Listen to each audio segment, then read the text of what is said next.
Sometimes, you know, the mobile home RV people Stick together. gotta stick together, yeah. Stick together. Yeah, yeah.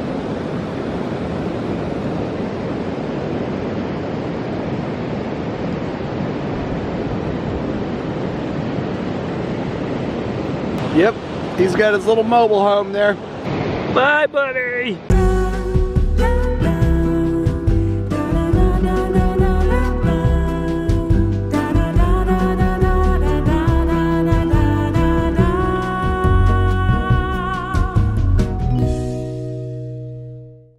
Ziplining in Costa Rica. I have no idea where we're going. Evidently we are going ziplining. So Mom and Dad and Dani and I are gonna go up into the jungle somewhere and fly around on some cables. And last night was really, really windy, so we had an appointment this morning to go, but it was so windy that they were not sure they would do the trip for safety reasons. I don't know if that means it was just too windy to go and you'd blow back up the line, or it was like the trees had fallen onto the line and they had to make sure it was safe. But anyway, now we're gonna go ziplining for the evening tour, the sunset tour. So yeah, this is actually gonna be pretty fun, man. I'm really stoked for this. I'm terrified of heights, but I'm gonna do it anyway. Well, I've never been ziplining. You went in Vegas. Yeah, that was terrifying.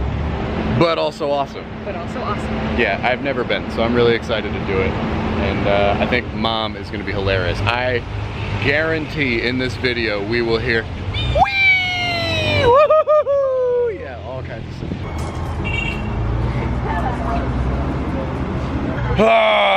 Well, we were gonna go ziplining, but unfortunately the bus is broken, so we're no longer going ziplining with Mom and Dad.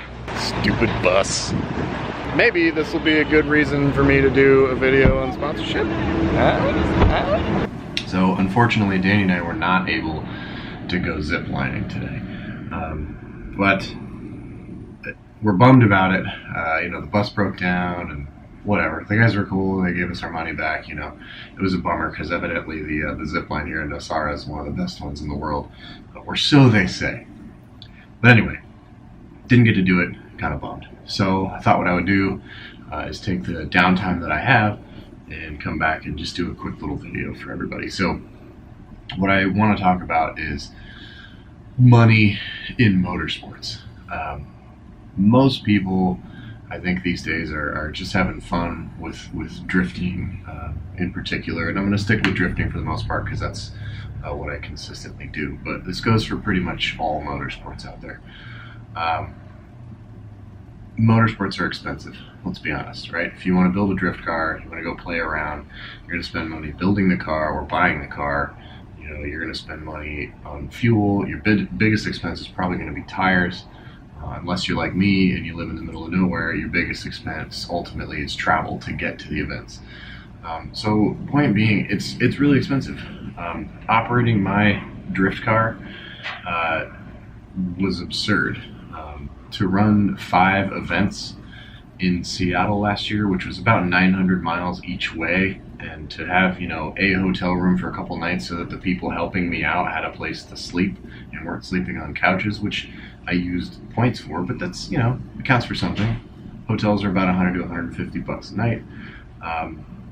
Fuel, travel, food, you want to take care of your crew, you know, our budget for the year was $37,000. And that was a shoestring budget. That was like, how many runs can we get on each pair of tires? You know, like, we don't have money if, you know, there's a major failure in the car.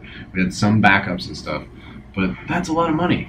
And as you notice, we didn't finish the last 2 rounds. We didn't think it was worthwhile. And because, quite frankly, because I didn't do my homework thoroughly enough, we had already essentially run into a position where we were going to be over budget if we continued at the rate we were going, and I'm not willing to go into debt to go race.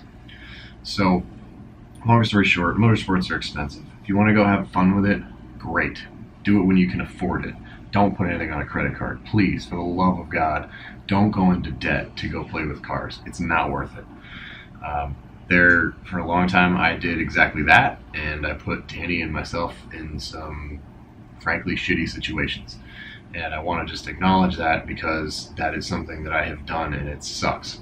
And it really puts a hindrance on your future. You know, if you want to buy a house but you spend a bunch of money trying to go race, or you're trying to pay off debt from going racing, you know, that really can put a big strain on a relationship or a marriage, or you know, even on your own development as a person. You know, suddenly you want to take some opportunity and you can't, because you can't afford to, you know, take the risk because financially you're in trouble. It's tough. So please, rule number one, never go racing on credit. Don't grow debt to go race or to go drift. It's not worth it. Please don't do that. There are countless examples of why that's not a good idea. So that's kind of rule number one. Rule number two is you have to plan. You have to budget. I have some budget sheets that I've used that go through everything, right? And we're talking about how many tires are we going to need for an event?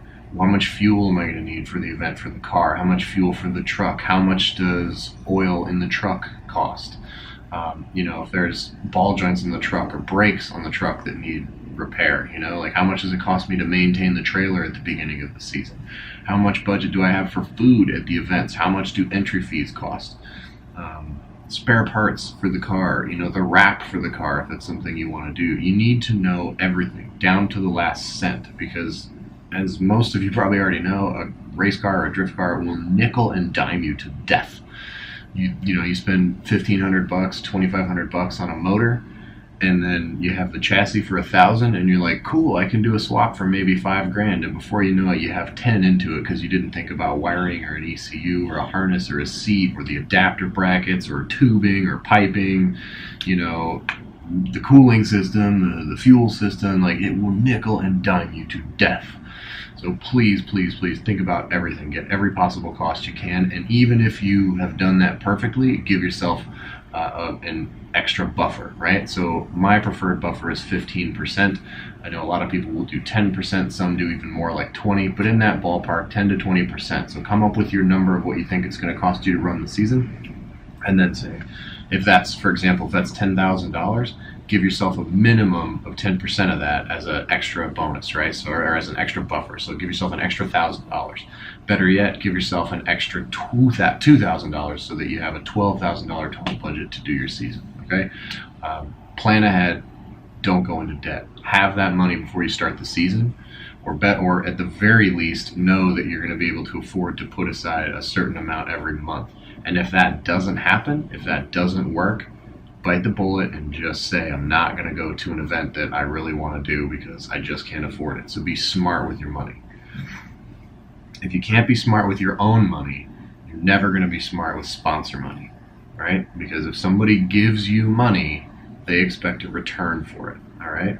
So if they give you money or they give you something, it's your responsibility to make that investment. They're making an investment in you, and it's your responsibility to deliver and make that worth something.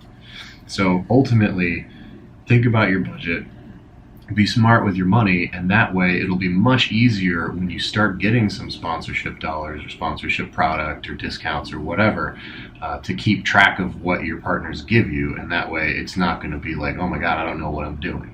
Be smart from the get-go with your own money. You earned it, and that therefore you're going to be much more careful with it than if someone just hands you a check for $1,000. It's kind of like, oh sweet, it's just extra money. No, it's not. Last but not least, remember, and we're going to talk more about sponsors coming up in the next several weeks, but remember that sponsorship is never the end-all, be-all of success in motorsports.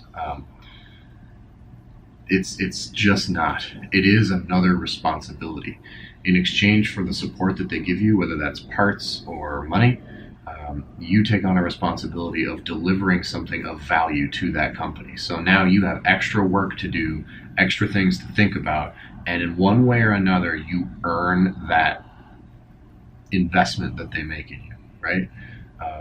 So you have to provide them with what's called an ROI, or return on investment. If they just give you something and you don't do anything, they're not going to keep doing that. They want to see some sort of benefit. So ultimately, you need to remember that when people say like, oh yeah, I'm sponsored, well, they're either working to maintain those sponsorships and doing a lot of extra work to keep those sponsors and partners happy and satisfied, or they're not going to be sponsored for very long. So just remember, again, smart with your money, budget and plan before the season happens. Stick to your budget that you plan at the beginning. And really, really important to just remember that sponsorship is great. It opens a lot of doors for you, but it causes a lot of work. And that's something that most people won't tell you. So we'll get into more details here in the near future, but do me a favor, if this was helpful at all, you enjoyed this, like this, comment, let me know what you'd like to see me discuss in future videos. If you have any questions about sponsorship, just jot them down below. I'm happy to address those in an upcoming video. So I hope you guys enjoyed this. Like and subscribe, and I will talk to you later. Peace out.